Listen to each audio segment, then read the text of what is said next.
Amém, meus irmãos. Evangelho de João, capítulo 10, do 11 ao 18. Jesus é o verdadeiro pastor que conhece e dá vida por suas ovelhas. Mercenários e ladrões não são pastores. Salteadores não são pastores. Jesus é o bom pastor. Jesus é o verdadeiro pastor. Na última mensagem, nós vimos Jesus se apresentar como a porta das ovelhas. Usando aquela alegoria inicial, Jesus se identifica como a porta das ovelhas. O que foi falado foi sobre segurança, cuidado, provisão. Vimos que há um só jeito de entrar e ter vida eterna.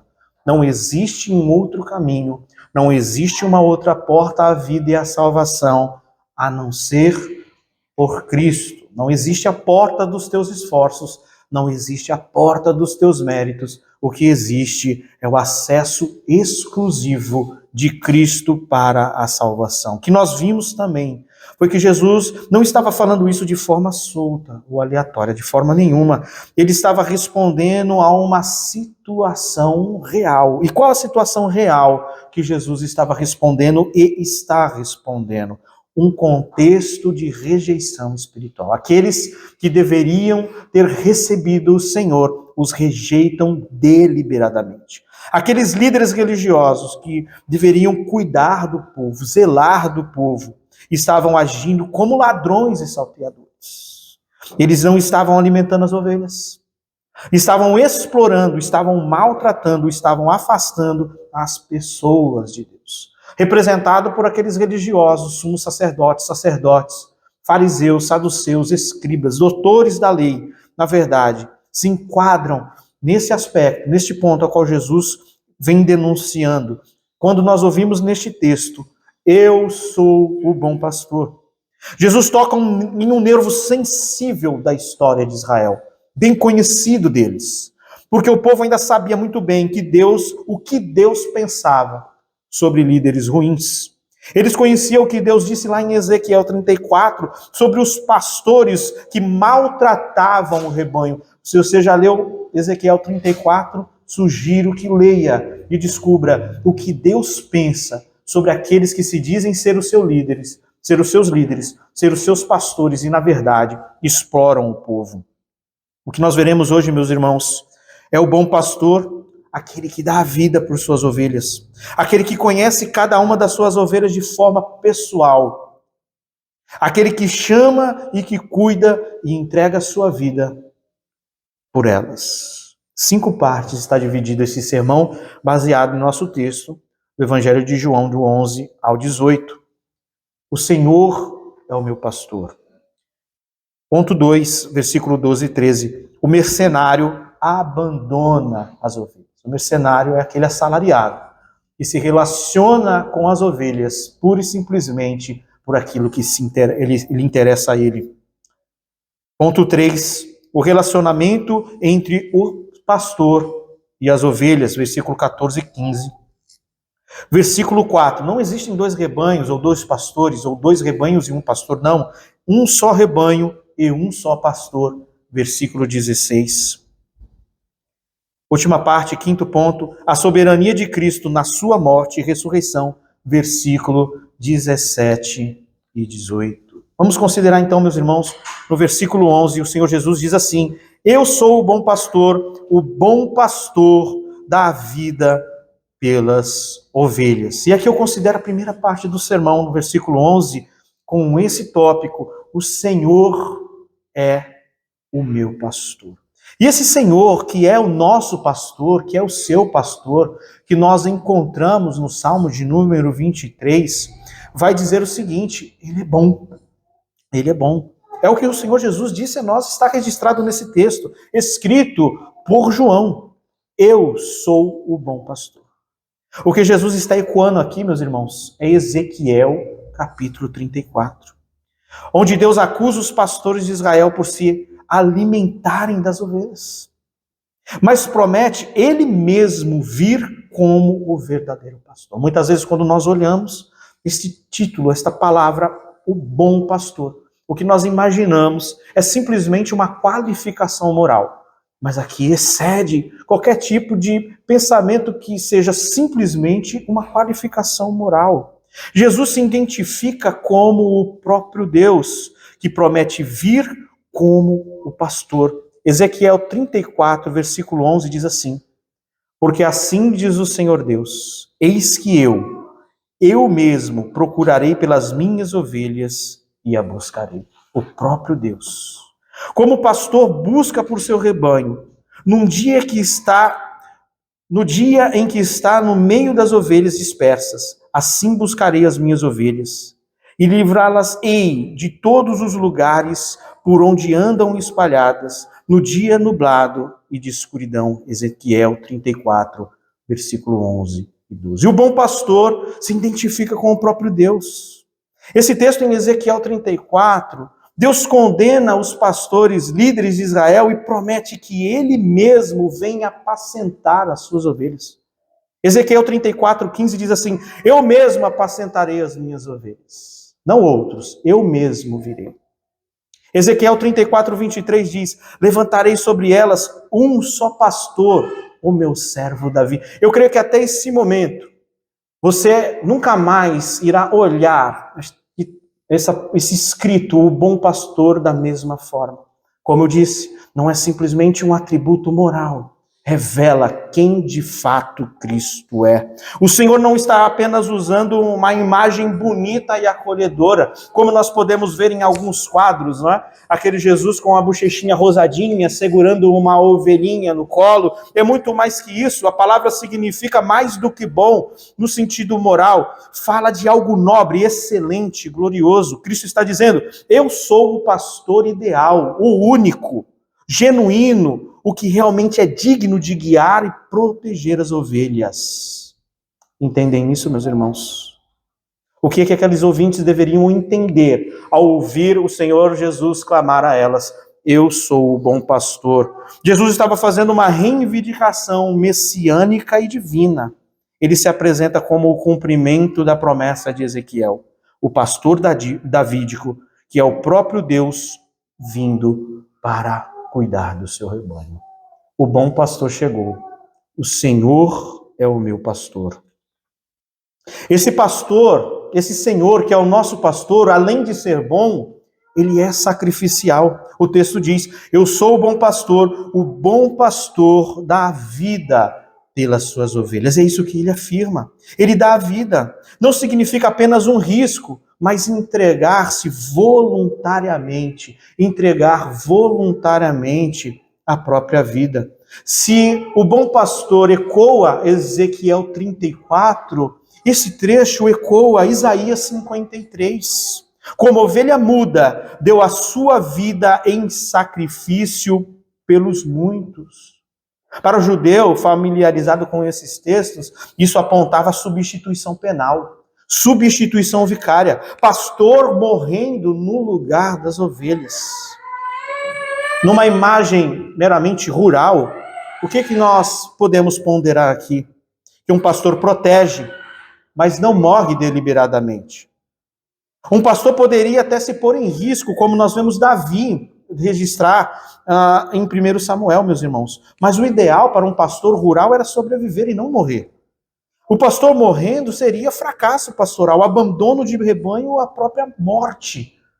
É muito mais do que uma imagem rural ao nos dizer o seguinte: um pastor que põe a sua vida em risco para proteger as suas ovelhas. O que esse texto está nos apontando de fato é uma entrega voluntária, substitutiva, penal, no lugar das ovelhas. O que o Senhor Jesus está nos dizendo é o seguinte: o bom pastor dá a vida pelas ovelhas.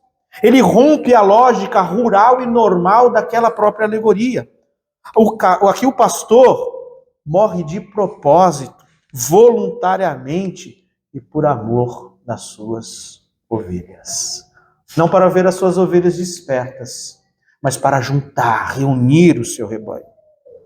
É aqui que está o centro da missão de Jesus, a sua morte vicária. Quantas pessoas olham para o bom pastor como aquele que tem o poder de melhorar a minha vida aqui, melhorar o meu casamento, melhorar a minha situação financeira. Mas o bom pastor, aquele que dá a vida por suas ovelhas, fala de sua morte vicária. Ele não apenas arrisca a vida como um pastor rural arrisca a sua vida. Ele a entrega de forma sacrificial. O texto é claro, ele dá a sua vida. O contraste é com o assalariado. Aquele que está a serviço por interesse, que é o cenário que o Senhor Jesus vem apontando em João 9, que aquele cego de nascença é expulso por aqueles homens que se diziam guia do povo, que se diziam aqueles que cuidavam do povo, mas na verdade expulsa aquele cego. Na hora do perigo foge. Quando o lobo vem, ele foge. Ele prefere salvar a sua própria pele do que proteger o seu rebanho. Esse contraste aqui do Senhor, que é o nosso pastor, o bom pastor, o pastor sacrificial, refuta este que simplesmente se aproxima do povo de Deus por interesse tão somente. Uma aplicação para nós dessa parte. O teu Senhor não é um líder fraco. Não é um líder qualquer. Não é, meu irmão. Nós somos fracos. Nós nos abatemos. Nós nos afligimos. O teu Senhor, que é o teu pastor, não é um líder fraco. Ele não é um líder sentimentalista, que simplesmente oscila conforme as suas emoções. Nós oscilamos conforme as nossas emoções. Não o teu Senhor. Ele é o pastor disposto a tudo pelo bem do seu rebanho. Qual é o chamado? Confie no Senhor. Não há melhor liderança para a nossa vida do que a liderança de Cristo. Você reflete bem sobre isso? Qual a melhor liderança para a nossa vida do que a liderança do próprio Cristo? Se a liderança da nossa vida é o próprio Cristo, nós precisamos ouvi-lo. Nós precisamos falar com Ele. Nós precisamos nos relacionar com Ele. Se Cristo é o meu pastor, qual tem sido a minha relação com Ele? O Senhor, que é o meu pastor, é o bom pastor. Em meio a tantos perversos, mercenários, ladrões e salteadores, o Senhor Deus cumpre a sua promessa de Ezequiel 34. O bom pastor chegou. Não havia representatividade legítima do verdadeiro pastoreio até o verbo encarnar, até ele chegar, até ele dizer, raça de víboras pelo intermédio daquele profeta que veio preceder o seu caminho. Até ele dizer e chegar e afirmar para todo aquele povo, eu sou a luz. O pastor chegou. E o contraste é feito no versículo 12 e 13 com o mercenário. O mercenário que não é pastor, a quem não pertence as ovelhas, vê vir o lobo. Abandona as ovelhas e foge. Então o lobo as arrebata e a dispersa. O mercenário foge. E por que ele foge, meus irmãos? Aqui está a ênfase. Porque é mercenário e não tem cuidado com as ovelhas. O interesse dele está no dinheiro, no recurso que ele recebe para cuidar das ovelhas. Porém, o mercenário que não é o pastor, abandona as ovelhas. O mercenário é aquele que serve por salário, não por amor de fato. Cristo, o pastor das ovelhas, é por amor. Jesus denuncia os líderes religiosos de Israel que agiam sem verdadeira preocupação espiritual. É o que nós lemos em João 9:34. Folheie comigo em João 9:34 rapidamente. Olha só o que ele diz, o que eles dizem ao cego, ao homem que nasceu cego e foi curado por Cristo. Mas eles retrucaram, tu é nascido todo em pecado e nos ensinas a nós, e o expulsaram. Esses homens representavam o verdadeiro pastor de Israel. Esses homens, de fato, carregavam a vocação de pastorear aquela nação, o povo de Deus, o povo eleito de Deus, de forma nenhuma. Diante do perigo, abandonam a ovelha, diante do perigo de ter as suas tradições ameaçadas. Este homem aqui, que se diz ter sido curado, ele está ameaçando as nossas tradições. É uma ameaça para nós. Abandona a ovelha. O contraste do texto, o contraste do Senhor aqui é intencional. Enquanto o mercenário protege a si mesmo, o bom pastor protege as ovelhas.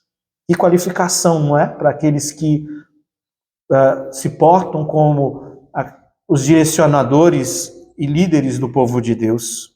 Um pastor legítimo tem vínculo e responsabilidade. O mercenário trabalha por dinheiro sem vínculo e sem amor. Há uma distância. O que Jesus está fazendo é acusando os líderes de serem pagos para um serviço externo, sem coração pastoral, sem zelo de fato pelas ovelhas. O mercenário, que não é o pastor, a quem não pertencem as ovelhas, ver vir o lobo, abandona as ovelhas e foge, então o lobo as arrebata e a dispersa. Jesus está falando para um povo que tinha visto líderes religiosos preocupados apenas com a sua reputação, com a sua posição, seu cargo, suas vantagens. Essa é a imagem, é isso que o Senhor está dizendo. É isso que aqueles homens deveriam entender ao ouvir o que Jesus está pregando a eles. Ele tem um cenário daquilo que acabou de ocorrer. E ele diz, eu sou o bom pastor. Jesus está dizendo que os nossos líderes são como empregados frios que abandonam o povo diante do perigo. Isso deveria estar na mente daqueles ouvintes. Eles não têm amor, não têm vocação, não têm autoridade legítima. Eles exploram, fogem e entregam o rebanho. Ele, o Senhor Jesus, ao contrário, é o pastor verdadeiro que ama, guarda e morre por nós. Isso deveria estar na mente daqueles homens, daqueles ouvintes, explodindo em seus corações. Essa é a voz do bom pastor chamando aqueles homens. Saiam das mãos destes mercenários frios. Uma aplicação para nós. Quantos líderes hoje agem como assalariados? Trabalham enquanto está tudo tranquilo, mas na primeira crise somem. Como igreja que somos, precisamos olhar para Cristo e aprender. Entenda aqui. Liderança espiritual é serviço sacrificial. A igreja não é um lugar para que eu simplesmente venha planejar uma carreira de sucesso. A igreja não é o lugar que eu olho para a minha vida e veja. Tudo aquilo que eu tentei outrora deu errado. Tentei que ser isso, deu errado. Tentei ser aquilo, deu errado. Logo, a única opção que tem para mim é tomar conta da igreja. Essa é a minha vocação, esse é o meu chamado. Se tudo que eu tentei outrora deu errado, muito possivelmente, pastorear a igreja dará errado também. A igreja não é um lugar para essa última alternativa, de fato não é.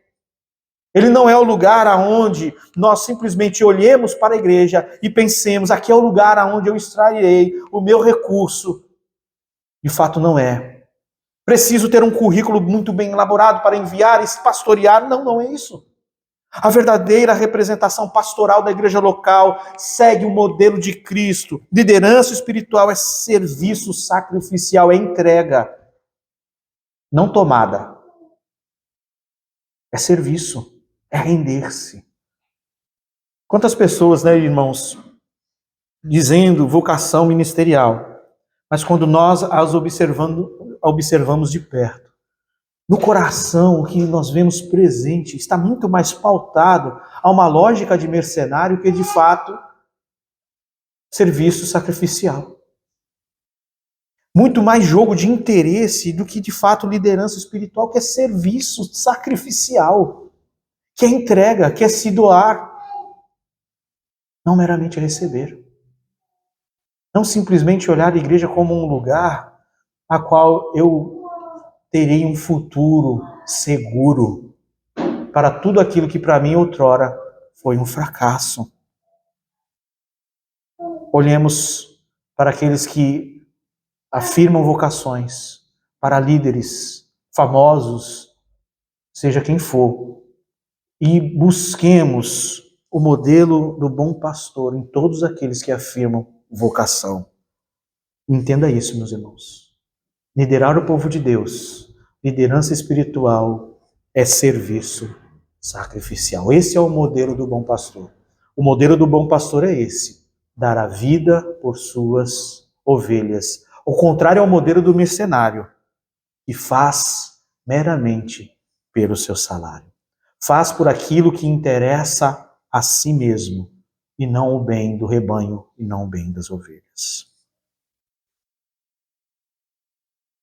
Versículo 14 e 15 diz, mais uma vez ele repete: eu sou o bom pastor.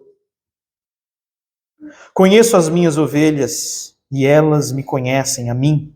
Versículo 15, assim como o Pai me conhece a mim e eu conheço o Pai e dou a vida por minhas ovelhas e dou a minha vida pelas ovelhas. Aqui nós temos no versículo 14 e 15 o relacionamento entre o pastor e as ovelhas. Primeira parte, versículo 11, nós vimos o bom pastor que dá a vida pelas ovelhas, a qual nós intitulamos O Senhor é o nosso pastor.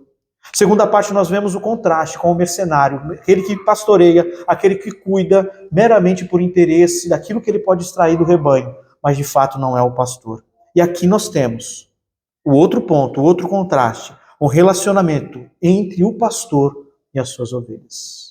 Que não é o relacionamento do mercenário, frio, distante, interesseiro, não, de forma nenhuma. O relacionamento entre o pastor e as ovelhas é um relacionamento pactual, contrário do mercenário. É um relacionamento pactual. O que Jesus começa a descrever para nós aqui é a natureza da relação do pastor e das ovelhas. Ele diz: conheço as minhas ovelhas e elas me conhecem. Conhecer no pensamento bíblico não é apenas um saber intelectual, de informação. É um conhecimento relacional, experiencial, íntimo. Em Gênesis 4:1 diz assim: Adão conheceu a Eva. Esse conhecer é um conhecer de relação, Amós 3:2 diz: Deus conheceu a Israel. É um conhecimento eletivo. É muito mais de um saber que. Esse relacionamento entre o pastor e as ovelhas é um vínculo profundo, amoroso, pactual. Esse conhecimento não é apenas intelectual, não é simplesmente eu sentar e aprender sobre coisas. É um conhecimento relacional, vivencial e transformador. É esse caminhar diário a qual nós conhecemos o Senhor Jesus, nós nele e ele em nós, de forma diária, contínua, que não somente me traz informações e conhecimento a respeito de temas e assuntos, mas que transforma as nossas vidas. Jesus compara essa relação com a intimidade entre ele e o Pai. Este é o grau de intimidade entre o Pai e o Filho. É o modelo do relacionamento entre Cristo e a sua igreja. Perceba que ele destrói, desmorona toda a pretensão daqueles que cuidam e se relacionam com o povo de Deus, tão somente pelo interesse.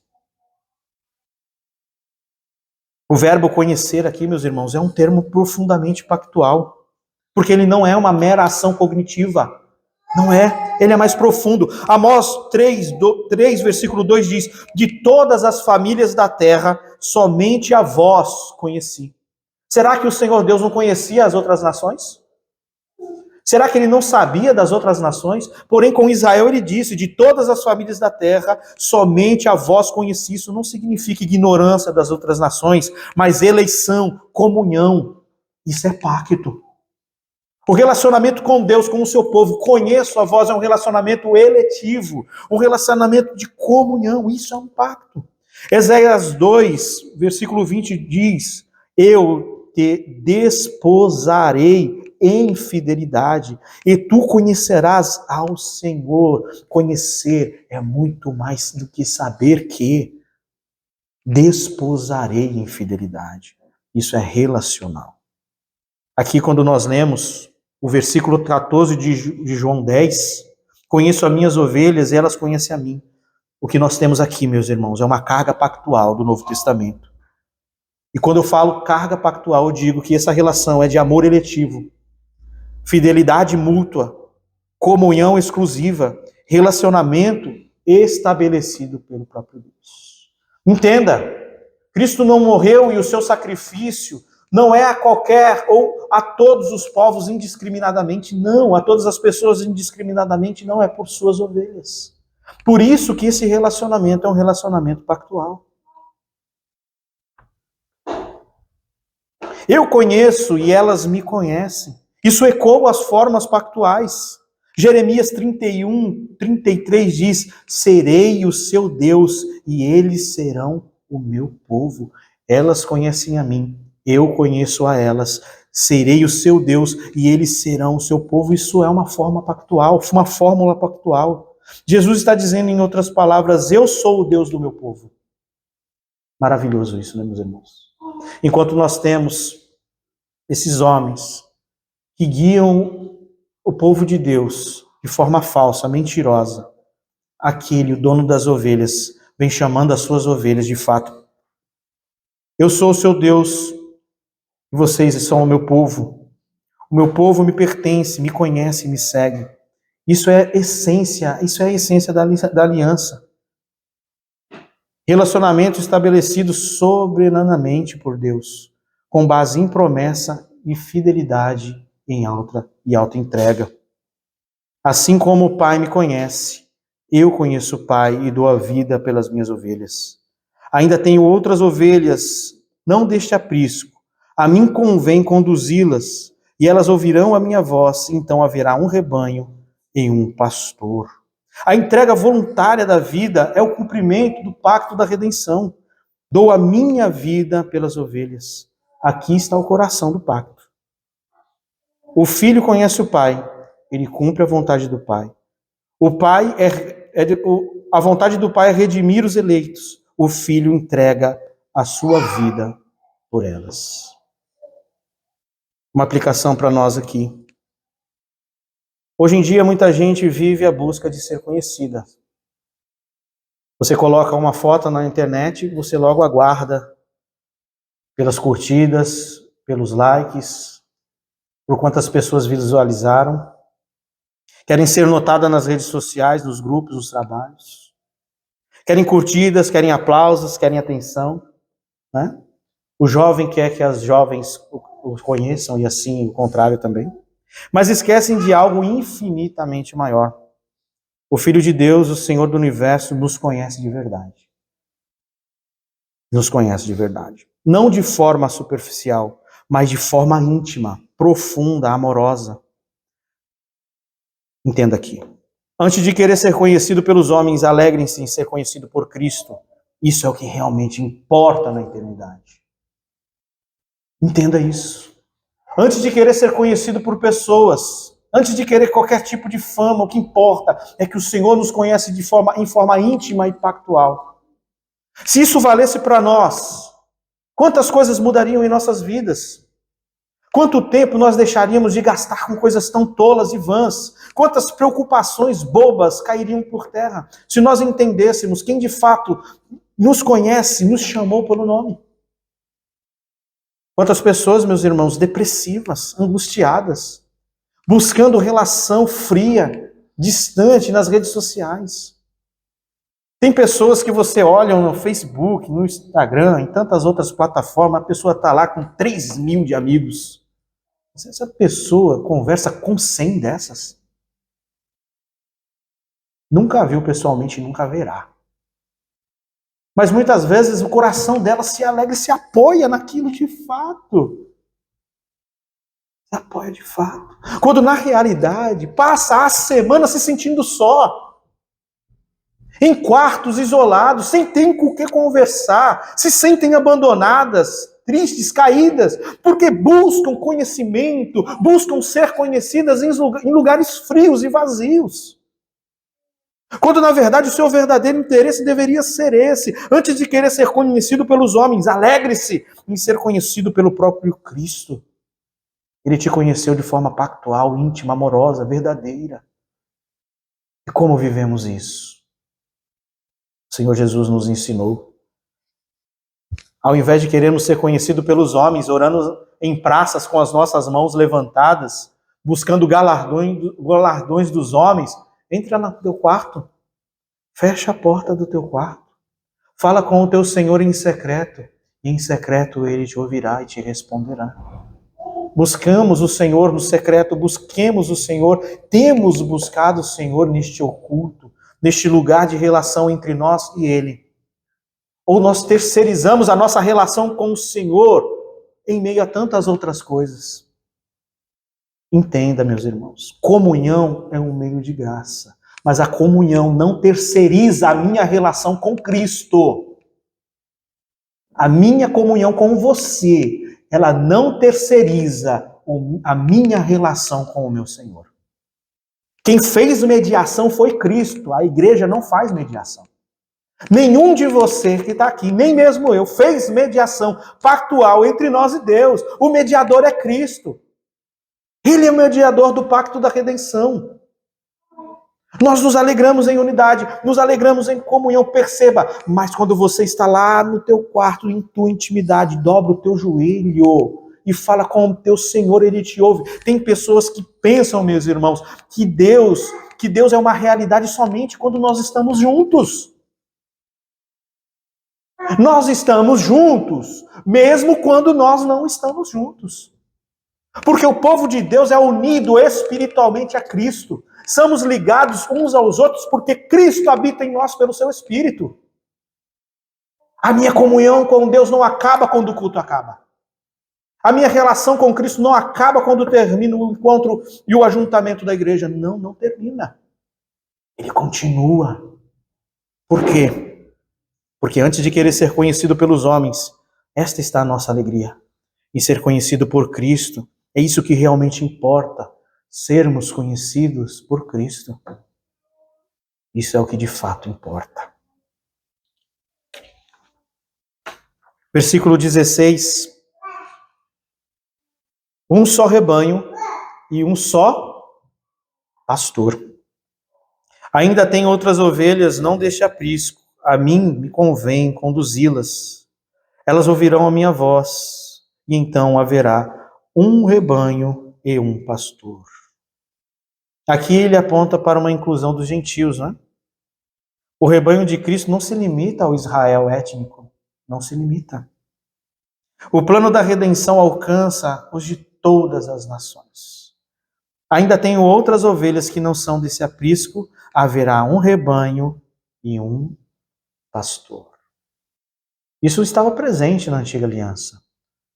Os profetas profetizaram isso.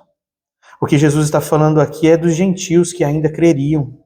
Este aprisco refere-se ao povo judeu. A visão é missionária e universal. Um só rebanho, um único sobre um só pastor. Mais uma vez a teologia pactual ecoa aqui. O plano da redenção incluía desde o princípio um povo de todas as nações, Gênesis 12, 3. Essa unificação é o cumprimento da promessa da nova aliança. Nós aprendemos isso na exposição de Efésios 2, versículo 13 e 18. Haverá um só rebanho e um só pastor. Isso aponta para a unidade futura do povo de Deus, judeus e gentios unidos pela fé em Cristo Jesus. Cabe a nós o quê, meus irmãos? A igreja não é um gueto. Não há espaço para sectarismo. Não há espaço. A igreja, ela não é um gueto. Mas é o povo de Cristo formado por todos que ouvem a sua voz. Quem é o povo de Cristo? O povo de Cristo é o povo pactuado na Igreja Batista Reformada de São Vicente. O povo de Cristo é o povo que está unido num rol de membresia daqui. Não. Não é um gueto, meus irmãos. Mas o povo de Cristo é formado por todos aqueles que ouvem a sua voz. E nós? Temos participado da missão de chamar essas ovelhas? Porque esse texto claro aqui, meus irmãos, inclui a igreja nessa missão. Porque esse chamamento se dá pela pregação do Evangelho. Esse chamar as ovelhas e as outras ovelhas do outro aprisco envolve o chamado apostólico estendido à igreja do Ide. Temos participado da missão de chamar essas ovelhas, ou mantemos o evangelho trancado dentro da nossa comunidade, ou mantemos o evangelho trancado dentro da nossa própria vida, ou mantemos o evangelho trancado dentro da nossa própria rotina, dentro de um discurso sectário, dentro das nossas conversações altamente teológicas, que não há espaço para a pregação do evangelho nunca. Não há envolvimento missionário nunca. Seja ele de forma coletiva, seja ele de forma pessoal. Entenda isso, meus irmãos, um só rebanho, um só pastor convoca a igreja à pregação do evangelho. Convoca a igreja a entender que eu sou parte dessas ovelhas e muitos outros serão chamados pela evangelização e pela pregação da palavra de Deus. Nós precisamos entender e avançar que a igreja local, ela é uma parte da igreja invisível. E de fato ela expressa aquilo que é invisível de forma visível. E nós amamos a igreja local, porém ela não é um gueto isolado. Ela não é um lugar onde eu entro e me escondo para fazer as minhas construções teológicas e formar um grupo fechado, onde ninguém mais faz parte, onde ninguém tem o direito de entrar. Tem o direito de entrar todos aqueles que o Senhor chama, pois aquele que o Senhor chama são as suas ovelhas, aquele quem Ele entregou a sua vida por elas. Qual é a nossa participação no chamado dessas ovelhas? Qual é a nossa participação? Omissão? Estou ocupado com os meus afazeres, com meus problemas. Estou preocupado com aquilo que eu tenho que fazer e não me importo com isso. Isso é um grande perigo. Qual conexão eu, como ovelha, tenho com esse pastor, se é isso que eu penso? Qual a minha relação? Porque essa relação, nós vimos, irmãos, que é uma relação pactual. É uma relação que expressa a própria Trindade. Deus é um em essência, três em subsistência. Deus ama o Filho, o Filho ama o Pai. Há uma relação na Santa Trindade.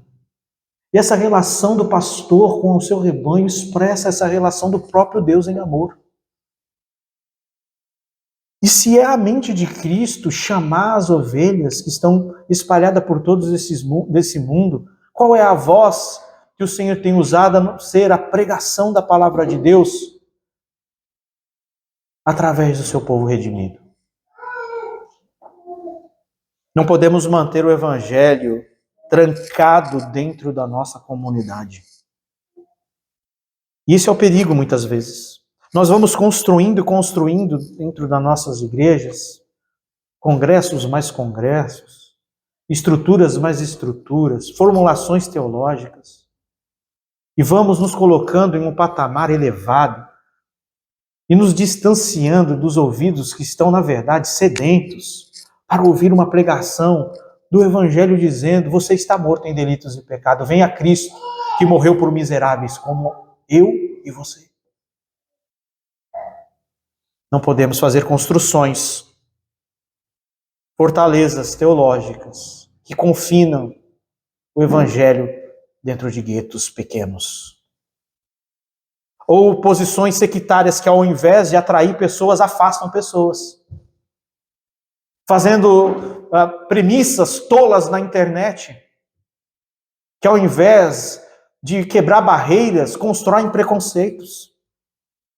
Homens tolos, que se dizem sábios, mas gerando preconceito na cabeça das pessoas e no coração das pessoas. Não, meus irmãos, o Senhor fala aos ouvidos das suas ovelhas. Essa é a preocupação da igreja. E isso acontece através do chamado do Evangelho. E o Senhor chama essas ovelhas na pregação do Evangelho, não construindo premissas tolas. Não, não é assim. É pregando a palavra da verdade, porque há um só rebanho e um só pastor. O versículo 17 e 18 diz assim: por isso o Pai me ama, porque eu dou a vida para reassumir. Perceba, irmão, que essa fórmula sacrificial e pactual, ela vem aparecendo o tempo todo. Ninguém a tira de mim, pelo contrário, eu espontaneamente a dou. Não é um pastor que morre tragicamente, né? E as ovelhas ficaram despertas, não. É uma entrega voluntária, sacrificial, pactual. Tem autoridade para entregar e também para reavê-la. Este mandamento recebi do Pai ecoa o pacto eterno, o pacto da redenção. Por isso o Pai me ama, o Senhor disse. E dá uma impressão que essa expressão de Cristo soa um amor condicionado, né? Por que o Senhor me ama? Por que o Senhor me ama? Porque eu dou a vida para reassumir. Parece um amor condicional, né? O texto aqui não está dizendo que o Pai passou a amar, mas que o amor do Pai se manifesta na comunhão da vontade entre eles. Na comunhão da vontade. Onde está a expressão? Dou a minha vida. O que é isso? Obediência amorosa. Isso é a relação pactual. Para retomá-la, ou seja, não é uma morte trágica, um plano B, é ressurreição planejada. Expressão bíblica do pacto eterno. Este é um amor trinitário, eterno, santamente condicionado à obediência do Filho como mediador. O que o Filho está dizendo aqui? O amor do Pai se expressa na minha obediência sacrificial. Ele diz, dou a minha vida para retomá-la. Aqui nós temos a unidade da cruz e da ressurreição. Essa expressão carrega plena consciência da missão. Porque o Senhor Jesus tem plena consciência da missão, porque ela não ocorre ali de forma aleatória, não, ela é planejada antes mesmo da criação do mundo. A morte não é trágica, a ressurreição não é uma surpresa, ambos estão dentro da autoridade do próprio Cristo. Ele disse, ninguém as tira de mim. Jesus nega que será uma vítima dos romanos e dos judeus e deixa claro, não estou sendo derrotado, estou cumprindo uma missão, estou cumprindo o pacto eterno no tempo e espaço. A cruz de Cristo é conhecida com efeito antes mesmo da criação do mundo e manifestado nos últimos dias em favor de vós. Ele diz, tem autoridade, esta ordem recebi do Pai. Consuma a expressão do pacto da redenção. Tenho autoridade própria para dar e retomar a minha vida. Essa autoridade foi recebida do Pai como um mandamento. O que nós temos que a obra da ressurreição é uma obra trinitária. O Pai ressuscita o Filho, o Espírito vivifica o corpo e o Filho retoma a vida. A morte de Cristo não é uma morte que as ovelhas ficaram dispersas. No primeiro momento, quando nós lemos os evangelhos, a impressão é essa. Há quem foi pescar, há quem foi nadar, há quem ia indo embora, até que o Senhor reaparece e chama os seus. E chama os seus. Que cena linda. Porque a sua morte não foi uma morte, não foi uma tragédia não planejada, mas consequência de um pacto realizado na eternidade. A vida do Filho não lhe foi tirada contra a sua vontade, e a retomada de sua vida foi segundo a autoridade recebida no pacto da redenção. Uma aplicação para nós. Nossa salvação está segura, porque ela é segundo a minha própria vontade. Aonde está a segurança da tua salvação? Pense nisso. Aonde está a segurança da tua salvação? Nossa salvação é segura, porque está firmada na vontade soberana do próprio Deus. Ela não foi um acidente na história, como muitos afirmam. Não foi um plano frustrado. Ela não encerrou-se quando Cristo subiu à cruz. foi a vitória do amor eterno e do amor redentor.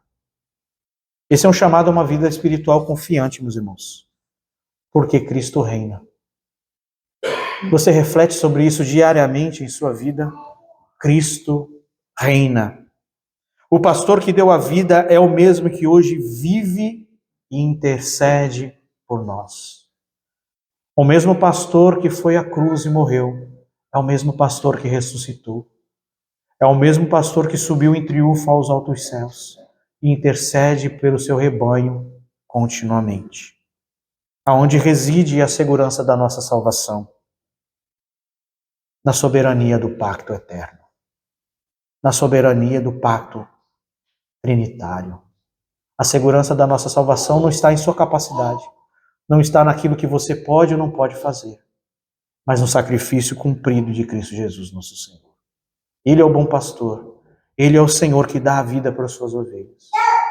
Toda liderança, toda vocação, todo chamado que não expressa essa liderança sacrificial é mercenária e mentirosa, é ladra e salteadora, é enganosa e mentirosa. Quando nós vamos concluir esse texto, nós vemos essa imagem maravilhosa. Ele é o único pastor, o pastor nobre e valoroso. Meu coração explode, irmãos, em pensar nisso. Deus lá na antiga aliança, olhando para os reis, líderes infiéis do povo de Deus, e dizendo a eles: eu virei para apacentar o meu povo. E quando nós, folheando os evangelhos, encontramos este cumprimento, ele chegou, ele veio mesmo. E ele vem chamando as suas ovelhas. O pastor digno e legítimo. Aonde estão os nossos olhos? No bom pastor. E tudo o que ele representa, e tudo o que reflete dele. Por isso que as ovelhas não seguem os falsários. Por isso que as ovelhas de Cristo não seguem a outros a não ser ele. Ele deu a vida por nós. Ele nos conhece pessoalmente. Ele nos chama para a unidade do seu rebanho. Não dispersar, mas para a unidade do seu rebanho. E ele governa soberanamente sobre vida e sobre a morte. Esse texto de hoje nos convoca a um olhar para Cristo de uma forma que supere tudo aquilo que é ilusório, mentiroso, temporário e transitório. Tudo aquilo que é superficial. Como nós temos vivido a nossa relação com Cristo, uma vez que nós o conhecemos e somos conhecidos por ele. Como tem sido a tua semana, o teu dia a dia? Você tem buscado conhecer e ser conhecido por quem e pelo quê? O que tem te importado? O que tem sido importante na tua vida? O Senhor diz que as ovelhas, Ele conhece as ovelhas e nós conhecemos a Ele. Isso faz parte da nossa realidade, meus irmãos. Se faz parte da nossa realidade, como que eu não ouço a sua voz pela sua palavra a semana inteira? Se isso faz parte da minha realidade, como eu não me comunico em oração com Ele a semana inteira? Se esse relacionamento é um conhecimento experiencial de vida e transformador, como que não há um impacto na minha vida e minha vida não é transformada por essa relação nunca? Como? Entendem isso? Se esse conhecer é uma expressão pactual, vivida de forma experiencial, cotidiana, que transforma as nossas vidas, mas eu digo que estou no Cristo e essa minha vida nunca tem um impacto transformador, que relação eu tenho de fato com o pastor? Você não está em Cristo. Eu convido você hoje, venha a Cristo. Arrependa-se dos seus pecados e creia. Muito provavelmente a tua relação tem sido qualquer outra coisa, como mercenários, salteadores e ladrões, mas não com Cristo. Porque as ovelhas de Cristo é conhecida por Cristo e conhece a Cristo. Isso é expressado em vida diária, em transformação diária. Perceba que a palavra conhecer, ela se dá relação. Adão conheceu a Eva.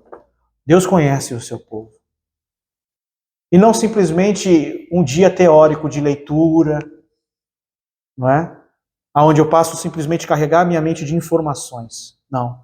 Eu leio a palavra de Deus e ela transforma a minha vida. Eu leio a palavra de Deus e meu coração arde para, eu sei o que eu tenho que fazer, isso aqui está escrito. Eu tenho que viver assim, do jeito que ele está falando. Eu tenho que fazer desta forma que ele está me dizendo. É isso, meus irmãos, que é ir à palavra. Não é simplesmente para carregar a minha mente de informações. Mas é ir ao texto bíblico e ser impactado pela voz do pastor. E se o pastor está dizendo, vire aqui, eu viro aqui. Sobe aqui, desce aqui, desce aqui. Faz isso, eu faço isso. Deixa de fazer isso, eu deixo de fazer isso. Isso tudo se dá pela minha própria capacidade? Não. Porque este pastor está em mim. Está em você, está em nós. Não é uma condução meramente externa, é uma condução interna.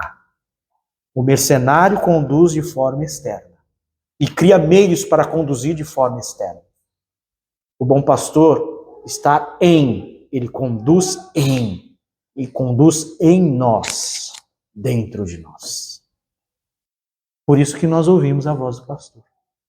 Por isso que essa voz rompeu a frieza do meu coração, a dureza do meu pecado, a vileza da minha malignidade, tirou a minha cegueira, a minha surdez. Porque não é um mero ato externo. Esse mero ato externo, ele te abandona. Ele te deixa. Ele não continua te conduzindo. Ele pode até te dizer assim, vai por aqui, vai por ali, mas te abandona e você se vê sozinho. E quando você se vê sozinho, você olha para os teus feitos, você não vê nada. Você se vê incapaz. Esse não é o bom pastor. O bom pastor não te deixa sozinho. Porque quando você olha para os teus feitos e não enxerga nada, ele te apresenta a cruz. E você se vê carregado. Oh, meu Deus. Você se vê carregado. Porque com momentos que nós não nos vemos andando, a cruz nos apresenta sendo carregados pelo bom pastor. Nem sempre nós nos enxergamos andando. Muitas vezes nos veremos carregados pelo sangue do Cordeiro. Meu Deus, que graça, meus irmãos. Curvemos as nossas cabeças.